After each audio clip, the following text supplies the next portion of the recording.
আসসালামু আলাইকুম রহমতুল্লাহি অবরকাতুহ।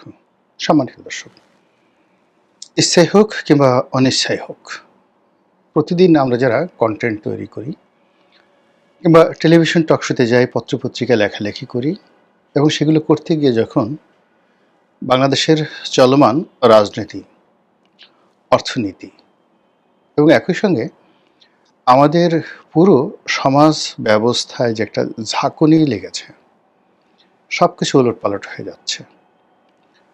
কেন হচ্ছে, কী কারণে হচ্ছে এবং এগুলোর ভবিষ্যৎ কী, তা নিয়ে যদি আপনাকে আলোচনা করতে হয়, সঙ্গত কারণেই জামাতের প্রসঙ্গে এসে যায়, বিএনপির প্রসঙ্গ আসে। তো আজকের এই ভিডিওতে জামাত নিয়ে আলোচনা করব, যদিও আমি ব্যক্তিগতভাবে ঠিক জামাত নিয়ে কথা বলতে স্বাচ্ছন্দ্য বোধ করি না। জামাতের প্রতি বিরাগের জন্য নয় কিংবা অনুরাগের জন্য নয়, স্বাচ্ছন্দ্য বোধ করি না এই কারণে যে ঠিক 1986 সন থেকে আমি এই দলটিকে ঘনিষ্ঠভাবে দেখে আসছি একজন সাংবাদিক হিসেবে। পরবর্তীতে আমি যখন 91 থেকে একেবারে 2001 পর্যন্ত 10 বছর ব্যবসা বাণিজ্য করেছি, এর বাইরে অন্য কোনো কিছু চিন্তাভাবনা করিনি। তখন আসলে কোনো রাজনৈতিক দল নিয়ে আমি আসলে ওরকম চিন্তাভাবনা করিনি।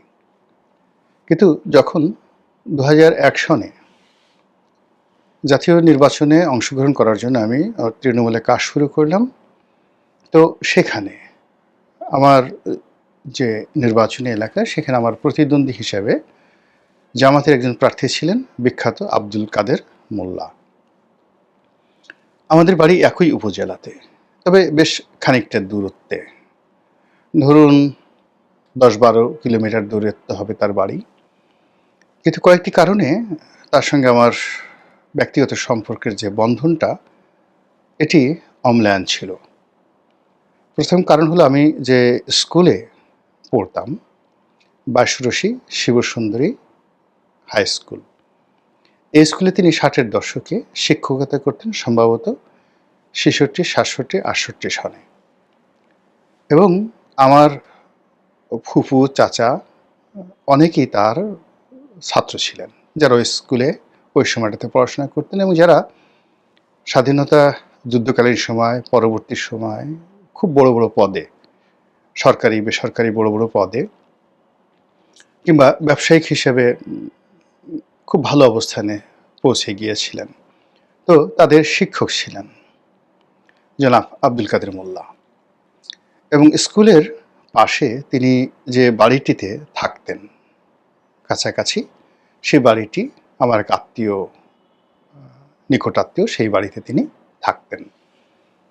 তো ওই আমলে যেটা 60-এর দশকে হতো, যে বাড়িতে থাকতেন সেই বাড়ির ছেলে মেয়েদেরকে পড়াতেন, তারপরে স্কুলের শিক্ষকতা করতেন। এটা ওই সময়টিতে একেবারে যাকে বলা হয় স্বাভাবিক একটা বিষয় ছিল।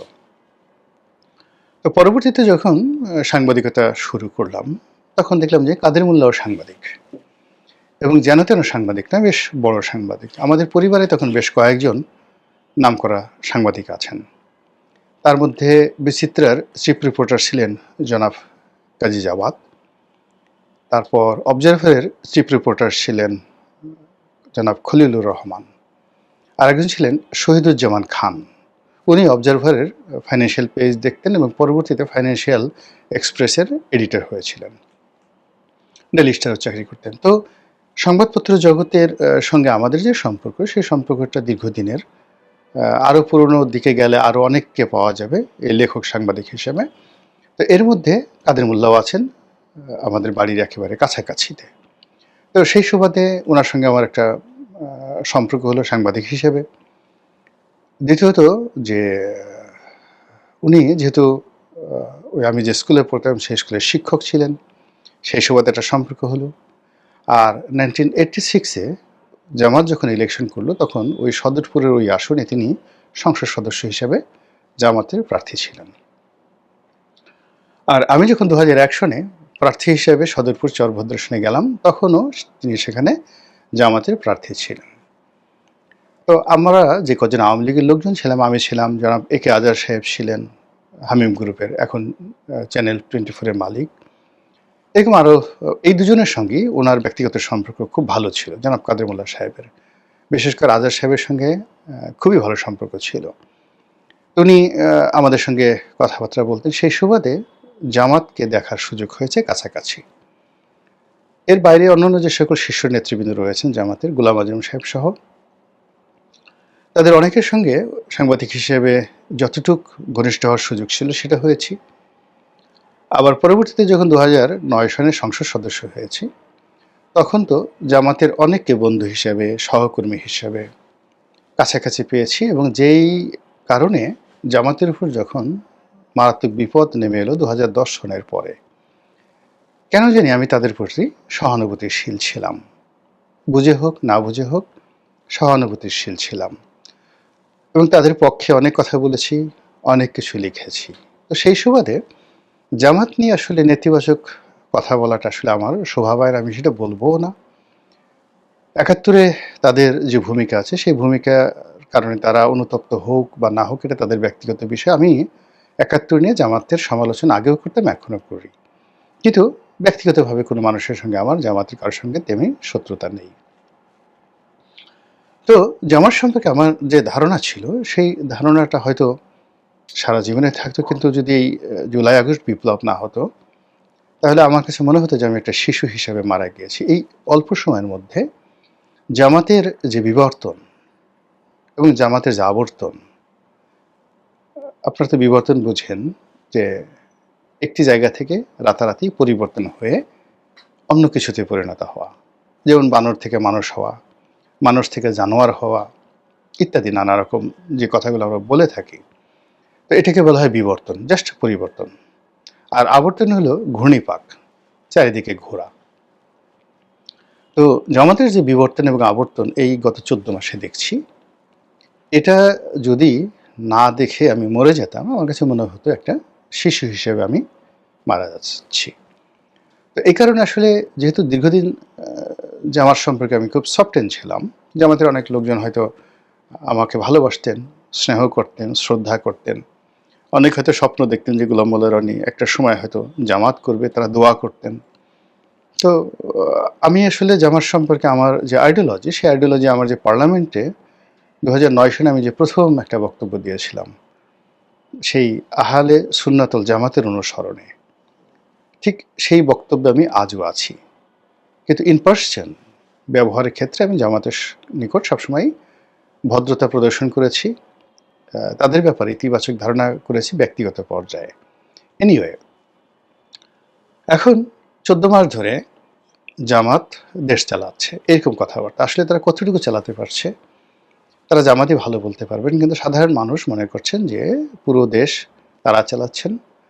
আর ডক্টর মোহাম্মদ ইউনূস সরকারের উপরে তাদের যে আধিপত্য, এটা সীমাহীন। আগামীতে ছলে বলে কৌশলে তারা ক্ষমতায় আসবে, এটি নিশ্চিত না হওয়া পর্যন্ত ভোট যেন না হয়, ভোট যেন ডিলে হয়, এ ব্যাপারে জামাতের যত শক্তি আছে জলে স্থলে অন্তরিক্ষে তারা সেই শক্তি প্রয়োগ করবে। এটি হলো সাধারণ মানুষের বিশ্বাস।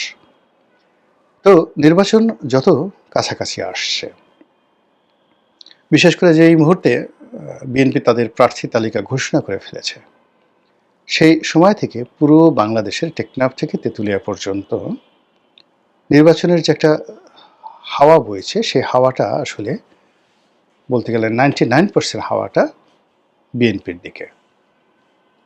এবং সেখানকার থানা বলেন, পুলিশ বলেন, প্রশাসন বলেন, ডিসি এসপি বলেন, তারা সবাই এখন বিএনপি নেতাদের কথায় চলছে, এটা বাস্তবতা।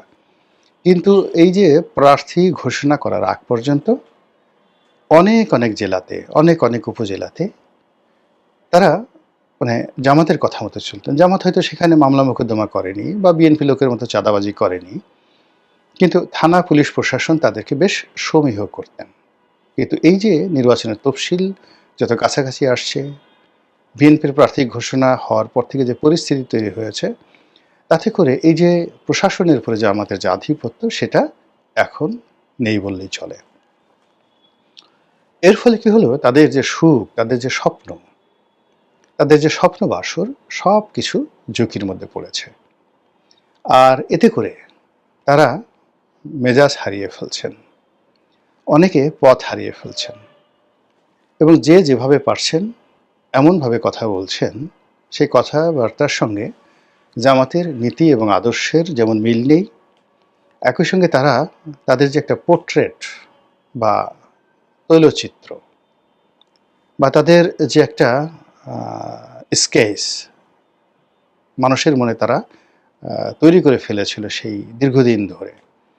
তো সেখানে আসলে ইদানিংকালে তাদের যে গলার স্বর, যেভাবে আঙ্গুল উচ্চাচ্ছেন, যেভাবে চোখ গোল গোল করে কথা বলছেন, যেভাবে তারা অলৌকিকত্ব দেখাতে চাচ্ছেন, যেভাবে তারা স্পিরিচুয়ালিটি যেটিকে বলা হয়, আধ্যাত্মিকতা দেখাতে চাচ্ছেন, এটি আসলে জামাতের সঙ্গে যায় না। জামাত প্রথম থেকে একটা আধ্যাত্মিক বিমুখ দল। তারা মনে করে যে শরীয়তের যে বিধানগুলো এটা করতে হবে, পরিশ্রম করতে হবে, কিন্তু এখানে আধ্যাত্মিকতা বলতে ফু দিয়ে উড়ে যাওয়া, আল্লাহ রাসূল নূরের তৈরি, আকাশ থেকে এমনি এমনি অনেক কিছু আসবে, আমি বললাম ফু, ফু দিলে বাতাস প্রবাহিত হবে, বৃষ্টি হবে, এই জিনিসগুলো জামাতের যে আইডিওলজি সেই আইডিওলজিতে পড়ে না। তারা যেমন দেখা গেল এই কবর জিয়ারত করা কিংবা কোনো জিয়ারতের জন্য ভ্রমণ করা এটাকে রীতিমতো হারাম মনে করে। মাজার, পীর প্রথা, বাউল প্রথা ইত্যাদি যে কোনো জিনিসই তারা ইসলামের সঙ্গে সাংঘর্ষিক মনে করে।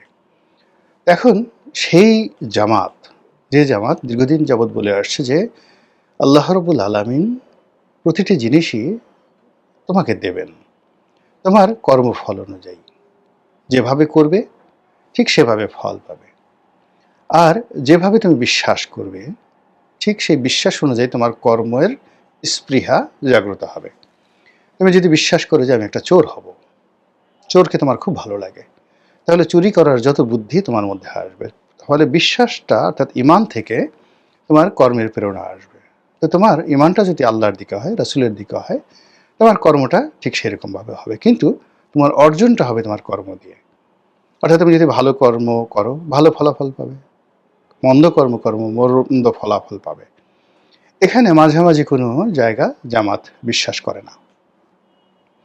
কিন্তু জামাতের যারা প্রতিপক্ষ তারা মনে করেন যে একটা মানুষ ৯০ বছর যাবৎ চুরি করছে, ধর্ষণ করছে, রাহাজানি করছে, পথের মধ্যে হঠাৎ করে কোনো একজন অলি আল্লাহ দেখা হলো, অলি আল্লাহ তাকে জিজ্ঞাসা করলেন, বাবা কেমন আছো, এক গ্লাস পানি দাও।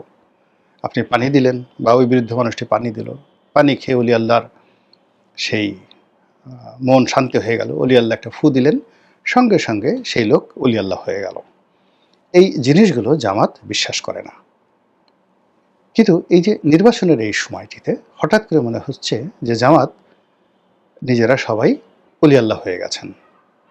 এখন তাদের আমিরকে বলা হচ্ছে টাটকা অলি, জিন্দা অলি, জীবন্ত অলি, চলাফেরা করা অলি। কে বলছেন? তাদের আর একজন সংসদ সদস্য প্রার্থী মুফতি আমির হামজা। তাদের একজন ধর্মগুরু আছেন মুফতি সৈয়দ মোহাম্মদ ইব্রাহিম। তো তিনি যে বক্তব্য দেন সেই বক্তব্যে মনে হয় যে আরশে আজিমের অনেক খবরাখবর ইলহামের মাধ্যমে তার হৃদয়ে আসে এবং তিনি সেই বক্তব্যগুলো দেশ জাতিকে জানিয়ে দেন এবং জামাতের লোকজনও তার কাছ থেকে অনেকে শিক্ষা নেয়। তাদের একজন ওয়াজিন আছেন, ওয়াজ করেন, জনাব তারেক মনোয়ার, দীর্ঘদিন ধরে। তো তারেক মনোয়ার সাহেব একবার বলেন অক্সফোর্ডে পড়ান, একবার আমেরিকাতে সে কোন হার্ভার্ড, অক্সফোর্ড, কেমব্রিজ, মানে কোনো কিছুই তার বাদ যায় না কথা বলতে গিয়ে। তার বাবা নাকি কবে সংসদ সদস্য ছিলেন, কি ছিলেন, ইত্যাদি ইত্যাদি আরও অনেক কিছু। এনিওয়ে, কিন্তু এই ভদ্রলোক আওয়ামী লীগের জমানাতে যে বক্তব্য দিতেন, ডক্টর মোহাম্মদ ইউনূসের বিরুদ্ধে যে বক্তব্য দিতেন, সুদ ঘুষের বিরুদ্ধে যে বক্তব্য দিতেন, এখন সেগুলি উল্টে গিয়ে তিনি এখন বলতে গেলে হাজ্জাজ ইবনে ইউসুফের মতো শক্তিশালী হয়ে পড়েছেন। এখন তিনি আওয়ামী লীগকে ইমানের দাওয়াত দিবেন। আওয়ামী লীগ যদি তার দাওয়াত না শুনে তিনি তাদেরকে মারবেন, তাদেরকে ছ্যাঁচা দিবেন, গুঁতো দিবেন, ইত্যাদি ইত্যাদি নানা রকম বক্তব্য সোশ্যাল মিডিয়াতে ভাসছে। তার মতো করে জামাতের অনেক নেতা কেউ আঙ্গুল বাঁকা করতে চাচ্ছেন, কেউ আকাশের সূর্যকে সাক্ষী রেখে বলছেন যে তাকে অতিক্রম করার ক্ষমতা সূর্যের নেই। সূর্য আল্লাহর হুকুমে, ওই যে ভদ্রলোক বললাম সেই ভদ্রলোকের ইজ্জতের মানে জিল্লতিতে, নূরের জিল্লতিতে সূর্যের যে গতি থেমে যাবে, না যাবে অস্ত, না হবে উদিত। এই ধরনের কথাবার্তা বলার চেষ্টা করছে। আরেকজনে বারবার বলার চেষ্টা করছে, do you know who I am? আমি কে? ধরুন আমার নাম গদা শাহ। তা আমি যখন বারবার বলবো যে remind it, rewind it, remember it, I am গদা Shah, I am Putu Shah, it means যে আমি আমার এই গদা শাহ বা পুটু শাহ, যে আমার বাপ দাদা নাম দিয়েছে, এই গদা শাহ পুটু শাহর ব্যাপারে আমি সচেতন নই। আমার বিশ্বাস হচ্ছে না যে আমার নাম গদা শাহ, আমার নাম পুটু। সেই জন্য আমি বারবার লোকজনদেরকে স্মরণ করে দিতে চাচ্ছি। মানুষ যখন অহংকার করে, ওয়ালা তামশি ফিল আরদি মারহা ইন্নাল্লাহা লা ইউহিব্বু কুল্লা মুক্তালিন ফাকুর, আল্লাহর পবিত্র কালামের পাকের বাণী। খুবই যাকে বলা হয় চিরাচরিত একটি আয়াত, যে এই জমিনে অহংকার করে হেঁটো না। তোমরা এই অহংকার করে আমার জমিনটাকে ফাটিয়ে ফেলতে পারবে না, কিংবা লাভ দিয়ে আমার পাহাড়টিকে অতিক্রম করতে পারবে না। তো সেখানে জামাতের যারা নেতা এই আয়াতগুলো জানার পরেও তারা অহংকার করছেন, ভীষণ রকম অহংকার করছেন, যেটা তাদের চরিত্রের সঙ্গে মিলে না। তারা গলায় পাড়া দিতে চাচ্ছেন, জিহ্বা ছিঁড়ে ফেলতে চাচ্ছেন, এবং যেন তেন নয়। তারা গলায় পাড়া দিয়ে ডান হাত দিয়ে জিহ্বা ছিঁড়বেন না, বাম হাত দিয়ে টান দিয়ে জিহ্বা ছিঁড়ে ফেলবেন, এবং সবাইকে সাবধান করছেন যে সাবধানে কথাবার্তা বলবেন, সেই দিন আর নেই। আর এই কথা বলছেন একেবারে শীর্ষ পর্যায়ের নেতৃবৃন্দ, যারা কখনো জোরে কথা বলতেন না, হাসি মুখে ছাড়া কথা বলতেন না, এখন তারা কথায় কথায় রাগ হয়ে যাচ্ছেন। তো এই যে আপনার যেটা ট্র্যাক রেকর্ড রয়েছে, সেই ট্র্যাক রেকর্ডের বাইরে আপনি যখন বের হয়ে যাবেন, কিংবা আপনার যে সীমা পরিসীমার বাইরে চলে যাবেন, বর্গক্ষেত্র, গোলাকার ক্ষেত্র, আয়তক্ষেত্র বা ত্রিভুজ, ট্রায়াঙ্গেল, যাই বলেন না কেন, আল্লাহ রাব্বুল আলামিন প্রতিটি প্রাণীর জন্য একটা সীমারেখা নির্ধারণ করে দিয়েছেন। মানবের জন্য, জানোয়ারের জন্য, পশু পাখি, কীটপতঙ্গের জন্য।